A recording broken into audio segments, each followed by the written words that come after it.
Where have you been?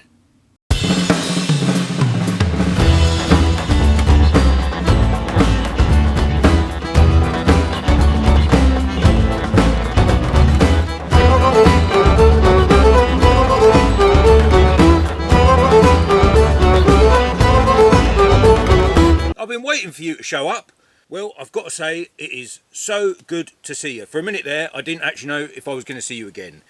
But anyway, in the meantime, a lot has been happening. I've moved all the way from where we were living before, if you remember, in Buckinghamshire, south, which is northwest of London, all the way over to Norfolk, which is a rural part of the UK and very well known for its farming and agricultural practices. So my wife and I, we've been saving for 10 years and we've been working really hard, and the market had calmed down quite a lot. So me and my wife, we knew that we wanted to move across the country. We didn't want to live near London. So we were looking around Norfolk. My wife Claire, she's got a lot of family around Norfolk, and we come up here a lot for holidays. And one thing I've always noticed about Norfolk, it has the most incredible soil. And if you are in the UK and you want to have a homestead or more of an agricultural type property, there are many old barns with land in Norfolk. It's just a really good county for that sort of thing. So we moved up here, we bought this house. I'm so happy I actually married someone who buys into my crazy ideas. And the first year I said I wasn't going to do any work on the homestead at all. I was just going to get the business moved up here, which has been a little bit, stressful and ambitious, but it's worked. And not really do much in the garden in the first year. Well, I blew that out of the park because I just couldn't help myself. I bought myself a little mechanical tiller. I've been out here rotivating, and the first year, basically, I filled the whole thing up with crops. So we're on about an acre here, just under an acre. We've got outbuildings, and I think today, the best thing for me to do is to just give you a little tour and show you around. So what I've done is I've actually prepared a few little maps as well, so as we walk around we can actually see each individual area, because as I say, I've never really bought my own home, but obviously a lot of things we want to work on, things we're going to have to do slowly as we build our savings up, but there's a lot of projects around the farm. And one of the things I always wanted to do when I first started the YouTube channel was really the relationship between the growing the food and actually preparing traditional peasant village cooking, which is what I'm really passionate about. I'm half Greek Cypriot. I love the peasant farming recipes of Crete and Greece and Cyprus, and I'm really passionate about that. So there's a few plans underway to create a little restaurant and a market farm. But as you see, I've managed to keep the whole plot full. We're having a really good harvest at the minute. It's just early September, so let's start down by the house. Right, so the first bit I'm going to show you is at the very back of the property, which is basically a conservatory that just opens out onto a square back garden. At the minute it's a complete mess. It's all going to need sorting out, paving, things like that. But this is going to give us the real opportunity to go back to the beginning and redesign it all. My wife and I, we really like Mediterranean. We love the Moroccan style. So really what I want this to be is to be some sort of a courtyard, perhaps with some rustic Mediterranean planting and perhaps some succulents, things like that. Make it almost like a desert garden. That's what we're thinking. Somewhere we can just entertain, but we might be a long way from that. I need to ideally build a wall, concrete render with some terracotta tiles on top to give it that look. And the property already looks a little bit like it's got a bit of a Mediterranean twang to it. So it's going to be a nice little project. Again, like I say, what we have to do is we just have to fill up our coffers again, try and save some money and start to slowly deploy it around the property.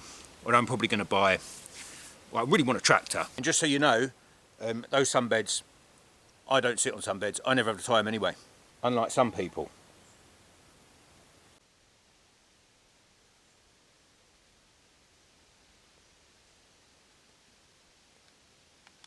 Right, so this is the beginning of the existing woodland. I've already created a little sort of snaking path through there, so we can walk up there now. Come on, don't be shy, come on. Right, let's get through here. Right. Oh, leaving the house behind, into the woodland now.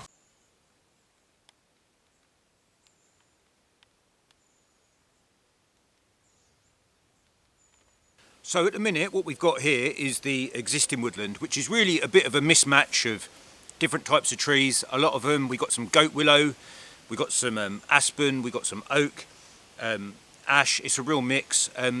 Mainly I would say natives, some non-natives like sycamore, but it's nothing that's particularly been planted for fruit or nuts or anything like that. So I love the woodland. And like what I said to my wife, is what we want to do, and if you've watched the channel before, you're probably going to guess, the perfect opportunity for a food forest. So permaculture principles. The sun comes in from the open side of the boundary up against the woodland. So what I want to do really is, instead of just have all these massively tall trees, is have a more pyramids of vegetation and a more triangular mode of vegetation. So that will come down to the planting design that I use. So maybe some tall nut fruit trees at the very top of the boundary, harvesting the sun all the way down to little fruit trees at the bottom, with a kind of walkway all the way through. How I'm approaching this when I first come to the property was, don't just come in and just chop it all down at once. You know, a lot of these trees have taken many years to develop. So what I'm trying to do is coppice and pollard, allow a little bit of light through to the bottom of the forest, and then start to plant some trees now. In fact, the minute I got here, that's what I did. I had a lot of walnuts, which are good to coppice, and chestnuts. And what I've done is I've dotted them around as I'm starting to clear some trees, so they can start to get going. I don't actually know exactly the design at the minute, so I've taken a bit of a risk, but they'd been kind of root bound for a few years and I had to do something with them. So what I'm hoping is I will slowly start to phase this woodland out, and what you'll see in a minute is that I've coppiced already some trees, some ash which grow back quite vigorously, so that we can get a first crop of firewood and also some mushroom logs for mushroom inoculation, and then we can get second harvests of thin poles for jobs around the farm. We can perhaps do some beam poles, create structures, things like that. And we can also use that for firewood. I find the log burner in the house always works better with a sort of medium size log, to get that real heat quick during the winter months. What you'll see down here is we've got some logs that I've already cut, some goat willow, some oak, and we are inoculating them with shiitake fungus and blue oyster mushroom fungus. So the whole idea is, slowly as we crop some of this wood, get some beneficial fungi going and get some food crops out of the woodland. Because the thing is, you know, in these shady areas, that's the real key to getting a crop and getting some food production in places where you normally wouldn't get food production. But I think ultimately in the end, in the woodland area, we're going to want to put some key species that I want. I've already planted some large leaf lime for a salad crop. Chestnuts are probably about as big as I'm going to go, and even then I'm probably going to pollard them and have them on a nut and timber rotation, because the timber is very good for, it's very waterproof, the timber, so it's good for structures and stakes and things like that. Mulberries and things like that. I haven't actually decided that, and I probably will be making a video of that in due course, but I have tried to put some perennials, some shade-loving perennials like Good King Henry here, and slowly get them established. So it's going to be interesting. I tell you, what I really want to do is build a lovely little man cave, just 2 meters by 2 meters, up in the canopy, and maybe just have a little log burner or something, maybe even a couple of whiskies as well. Okay, so we're now at the far end of the woodland, and what we've actually got here is a bit of a strange level change. I noticed when we moved to the property, there's a kind of dip and then quite a slope up to the level which is more on a steady gradient throughout the property.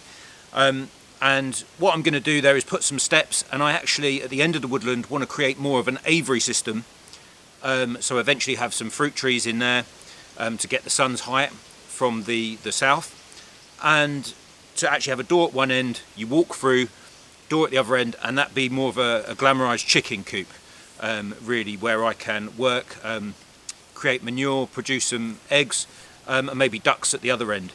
And what I want to do then is just have the woodland area actually fenced off, all the vegetables fenced off from the chickens, so they can just have free run in the woodland to scratch around and feed themselves from the environment.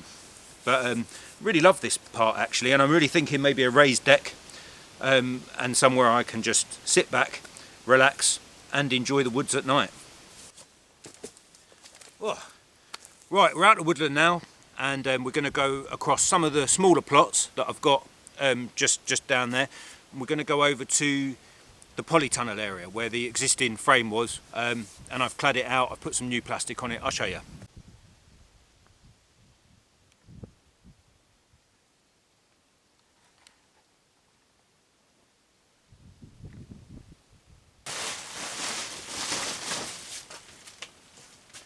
Really need to get a door put on there, but this is it. This is the polytunnel. It wasn't exactly the best frame in the world or the best structure, but what I did was I clamped some timber around the outside, just got some plastics. I couldn't find the original cover, and I just clamped it with timber all the way around. I think it's worked really well. This gave me an initial propagation chamber, although it does suffer with a little lack of light. We're just starting to get, it's about 10 in the morning now, just starting to get a little bit of light come in, but it served its purpose. I've got some 2 more tunnels I've just put up, and we'll still use this, so it's just work in progress basically. But you know, I've grown a lot of stuff in here. I've had some great chilies, I've had some aubergines, tomatoes, things like that.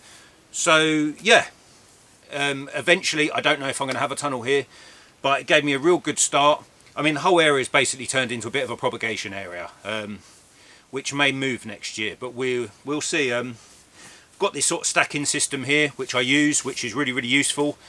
Some seedlings don't like really hot direct light, especially during the main summer months. So yeah, I'm just taking some cuttings here at the minute. Got some little things, little melons and things I'm still trying to, but it's actually quite empty in here now. I just had a big clear out. It was like a jungle, so moved a lot of seedlings in because the daylight levels are getting low now. So I've erected another tunnel, and all the little seedlings that I'm trying to get strong, I'm putting in them tunnels. But I will be putting some Asian greens in here. So early September now, planting some Asian greens. Hopefully I can make a jungle of some nice peppery and spicy leaf mixes during the autumn and winter time. So this area behind me here, this basically constitutes the main growing plots. It's just under 1/4 acre. And when I first moved to the property, the lady here before, she had horses. And the horse had unfortunately passed away, and basically we had about knee to waist height weeds and grasses. So what I had to do was come in, trim it all down. I bought a small tiller. I knew the soil was pretty good here, I knew it was quite good, but because of the area that we're in, there are some stones and rocks, so I wasn't quite sure. But we eventually got the tiller in there. It worked out really well. I managed to make these long 4-metre wide plots. And I found a local lady who had some well-rotted horse manure. She'd had a pile there, it'd been there for about 5 years, full of worms. I know you've got to be careful with horse manure. I did a few tests on it all around the heap, but that worked really well. I've had no problems. We got the fertility was actually pretty good anyway. I was growing things off the offset pretty well. I had some chicken pellets which I'd scatter, and I think we're getting there now. I mean, the chard has come up big as your arm, really strong. And yeah, it's worked out really well. I mean, I wasn't absolutely sure because before, I think my combined plots at the old place was tiny compared to this. I mean, absolutely tiny. I'd say, I think I worked out the area I've got now is like 20 times bigger. But I managed to do it. What I used was a combination of mulching with straw. I did probably spend about £120 on straw, getting the big bales in the van. There's been benefits to it, and there's also been drawbacks. The birds like to get in there and scratch. If you put young seedlings in or transplants, they can get a little bit ruined. But hoeing a large area can get you can get a little bit discouraged. But for things like the carrots that I've been sowing, that's worked okay. I mean, to be honest with you, I've pretty much managed to keep it going relatively well all year, and it's looked in pretty good condition as well. Because the soil here is a sandy loam, pulling the weeds, if you do have to pull weeds or even home's quite easy. Where I was in northwest London growing up, pulling them weeds can be quite difficult. You know, once that ground goes baked hard, you're up against it. But no, here it worked quite well, and actually in between rows with the bigger crops like the squash, I could just run, take the outer blades off of the tiller and just rotate in between the rows, and that worked really well. But yeah, I think for the first year I've proven that I can do it. I can farm all of this. As I start to refine areas, I can start taking down and clearing some other areas. We should get quite a productive plot, and of course the farmer next door, the lady who we bought the house from, she said that she used to rent the field next door, which is 3 acres, for a horse. So I have the option to expand as well. But yeah, overall it's worked really, really well. Really happy with it. Now what you see behind me here is a couple of new polytunnels. Basically I've just put these up. Growing here all year, I realised that, you know, if I really want to extend the season, which I'm gagging to do, I don't want to hang up my trowel anytime soon. I'm going to need some larger spaces to propagate plants in the summer, and also keep some greens over winter. So these are not the best tunnels in the world. They are the galvanised screw ones on, basically 100 quid each. What I find usually is the plastic will only last 3 years, but the frame itself usually good for 10 to 15 years, as long as you sort of keep an eye on it. I can reinforce these. In the end I want to get a proper large cat tunner, but at the minute it's good enough. As I say, you know, trying to build our savings up again after buying the place. So yeah, I should have enough room in there to get some good chilies going next year, and also extend my season, which is quite important. Need to sit down 5 minutes. Ugh. Yeah, so this little bit at the top is a little bit of high ground right at the very top end of the property. And what I love about this place is it gives you a little view over the vegetables and over the plots. And what I did this summer was I put a couple of little tables out, and we had some lovely, lovely meals and some lovely drinks outside. Me and my wife, we love traditional Greek and Mediterranean cooking. And I set up a few little mezes here. I was just trying to show off on Facebook really, but no, I did some lovely cooking, some lovely sort of smaller meals, and a lot produced from the garden. And it's really nice to have a little place in any homestead or any garden where you can just look over what you've done for the day. You know, there's nothing better than that. I always say today everyone wants this, the biggest house, biggest TV, biggest car. All you really need, in my opinion, is some land to grow your own food and live the simple life. It's all I've ever wanted to do. It's what inspired me when I was younger. We would go to the family farm in Cyprus, and everyone had everything they needed. They didn't really have much material wealth, but they had absolutely everything they needed. They had very strong bonds, real sense of community. And I think, looking at the way the world is at the minute, that's how we're going to have to get ready and prepare. I mean, we have not seen a time where shops have ever been empty. We got a little bit of that during the pandemic, but what people have got to realise is self-sufficiency is the key to happiness. If you chase material wealth forever, you're not going to be happy. You need the simple life. It keeps you fit, you eat the best food, and it will make you happy as well. So I was sitting here one night, and a herd of red deer are like Europe's largest deer. Some of the males, they get up to 250 kilos. The whole herd just walked past the house, and I was absolutely stunned. I mean, I made sure I put the deer fence up, but just a really nice place to sit back, enjoy good food, good wine, and enjoy nature.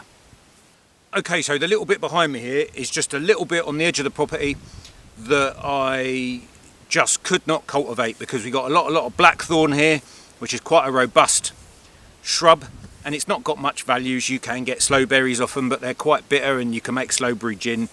I'd probably drink too much anyway, so it probably wasn't a great idea, but it has a very vigorous root system.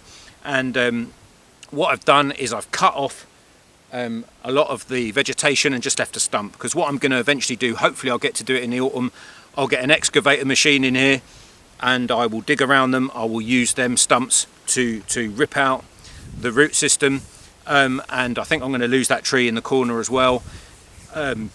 That's firewood, and we're going to just try and cultivate this as well. What I want is as much sunlight on this bottom part of the property so that we get as much crop production as possible. Now, of course, one thing that every homestead should have is a good outbuilding. Outbuildings are great for just general operations that you need shelter from the weather, storing vegetables. The particular outbuilding on our plot has got 4 compartments. One I'm using to store my business tools. This back bit I'm using for drying firewood. I'm also actually curing some onions in here at the minute, but really useful. We've got a main garage area, and we've also got a timber store. But I'm drying a lot of logs here at the minute, so a lot of the trees that I took down, I've chopped them up, and I think the latest I left it was early June, mid to early June, and I've just got a load of firewood drying there now. We've had such a dry year, quite warm. It really heats up. This is the south side of the building, and that timber is really cured well already. So we'll probably be able to burn some of the thinner stuff straight away the minute we hit early winter. But yeah, multiple uses. I try not to get to the point I just fill it up with loads of rubbish, but so far so good. It is really quite a useful commodity, having an outbuilding on a farm like this. And you know, it is going to be a working farm. I'm going to be producing a lot of crops here, and eventually I want to slowly grade out of the landscaping side of my business and do more market farming, and that's something I'm going to try and play with over the next 2 years to see how we go. So here we are now, back by the main property, in a large square area by the main road. And at the moment what I'm doing here is I'm just backing the van in, loading my tools into the outbuilding. But in the end, I think the big vision, everyone needs a big vision, what I want to do is have a high covered area, outdoor kitchen with a huge Greek oven, traditional Greek oven. And what I want to do eventually is get to the point where I'm producing food on the land, and I've got my own little Mediterranean taverna, little Greek kitchen diner, probably just event based, probably just have friends and family round, play Greek musics, have a little courtyard, gravel, maybe some palms, things like that. I love cooking for people, so I think that'll be really good and really special, you know, having people to walk into your home, do the little journey through the woodland garden, through the plots, harvest some plants, come back, glass of wine, get the oven on, get the barbecue on. You can't beat it. So that's the big vision. I don't know if it's going to happen. It's going to happen eventually, I just don't know how quick. But really good space. I think actually what I'm going to do here next year is actually try and grow some crops. Get some light in here, cut some trees, because that's not going to happen just yet. So just get some crops in here and see what we can produce.